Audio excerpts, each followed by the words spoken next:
Chapter 11. And it came to pass, when Jabin king of Hazor had heard those things, that he sent to Jobab king of Madon, and to the king of Shimron, and to the king of Akshaph, and to the kings that were on the north of the mountains, and of the plain south of Kinneroth, and in the valley, and in the borders of Dor on the west, and to the Canaanite on the east and on the west, and to the Amorite and the Hittite and the Perizzite and the Jebusite in the mountains, and to the Hivite under Hermon in the land of Mizpeh. And they went out, they and all their hosts with them, much people, even as the sand that is upon the seashore in multitude, with horses and chariots very many. And when all these kings were met together, they came and pitched together at the waters of Merom to fight against Israel. And the Lord said unto Joshua, Be not afraid because of them, for tomorrow about this time will I deliver them up all slain before Israel. Thou shalt hock their horses, and burn their chariots with fire.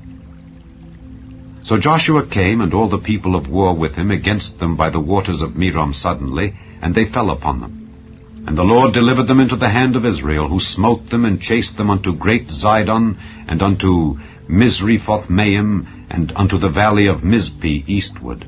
And they smote them, until they left them none remaining. And Joshua did unto them as the Lord bade him. He hocked their horses, and burnt their chariots with fire.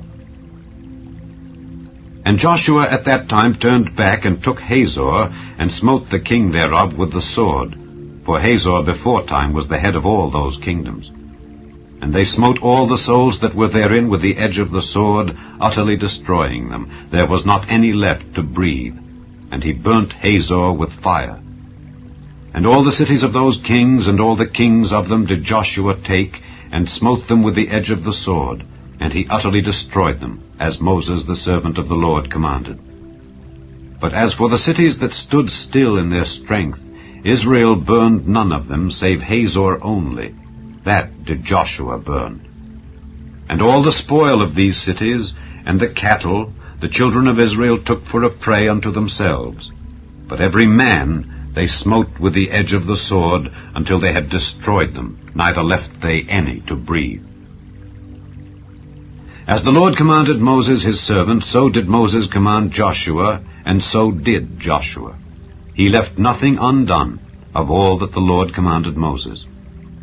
So Joshua took all that land, the hills, and all the south country, and all the land of Goshen, and the valley, and the plain, and the mountain of Israel, and the valley of the same, even from the mount Halak that goeth up to Seir, even unto Baal-Gad in the valley of Lebanon under Mount Hermon. And all their kings he took, and smote them, and slew them.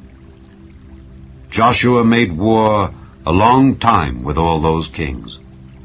There was not a city that made peace with the children of Israel, save the Hivites, the inhabitants of Gibeon. All other they took in battle.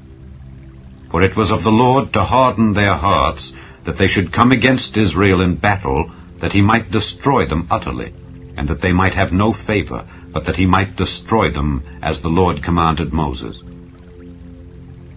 And at that time came Joshua, and cut off the Anakims from the mountains, from Hebron, from Debir, from Anab, and from all the mountains of Judah, and from all the mountains of Israel.